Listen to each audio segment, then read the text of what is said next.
Hello, good evening. Salamat sa mga naki-celebrate sa amin today.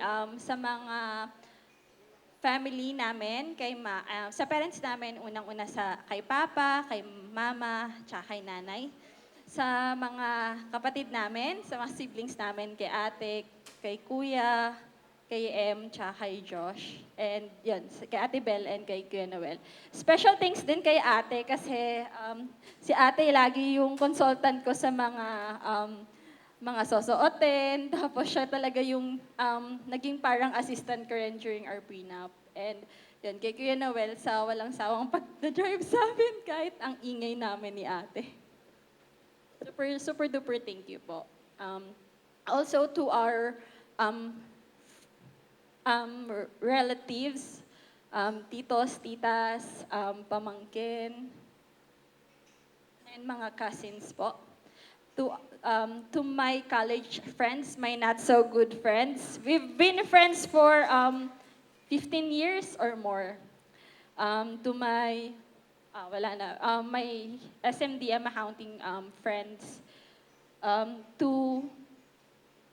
To Pab's friends and colleagues, former colleagues from APL, his college friends, and our AIG cognizant friends. Salamat. Kasi alam ko night shift kasi kami, so majority of our friends nag-leave sila last night. Last night, diba? Na shift. Just to celebrate and be here with us. Ay, nasabi na niya eh. So, ayun, sige.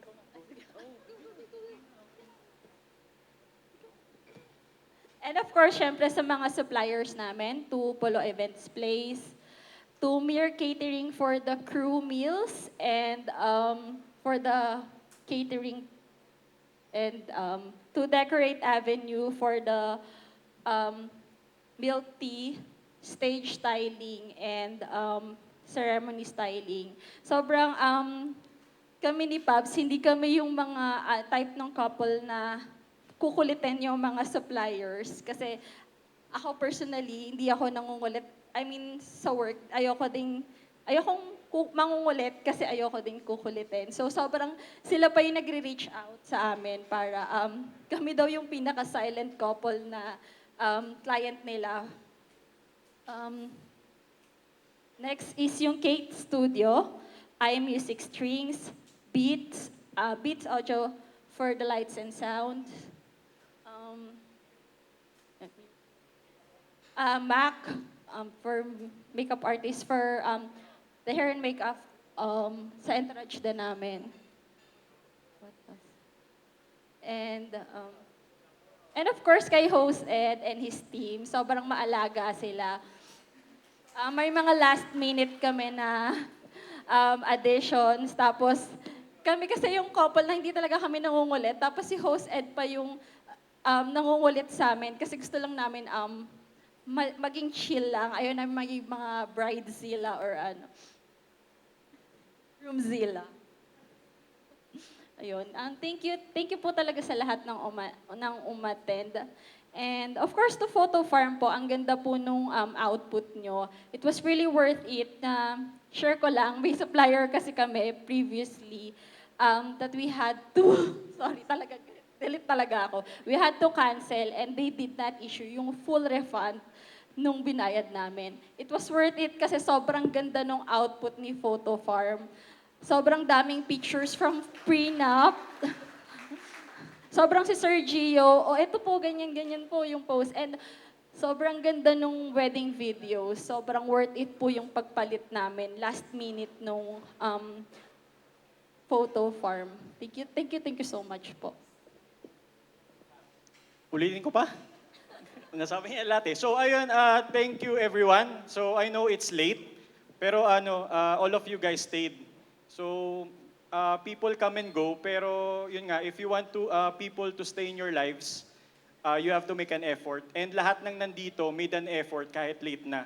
So palakpakan natin lahat, sarili natin. And also, especially, i-reiterate ko lang na very thankful kami sa parents namin. kay nanay and kay tatay and kay papa and kay mama. Kasi kung wala po kayo, malamang di kami mag-meet. And to everyone, mas prefer ko po kasing mag-thank sa inyo personally. Pero alam nyo na po yun. And again, thank you for staying. I know it's late and I know it's hindi diretso yung daan. So yeah, thank you. Thank you. So, totoo yun, super chill nila. Actually, kahapon lang namin pinlano lahat. Kidding aside. All right, now, I just have one favor. Let us all shout best wishes with full of energy para sa ating couple. Yung energy na parang nanalo ka ng 5,000 na cash, hindi ng bigas. Mga okay.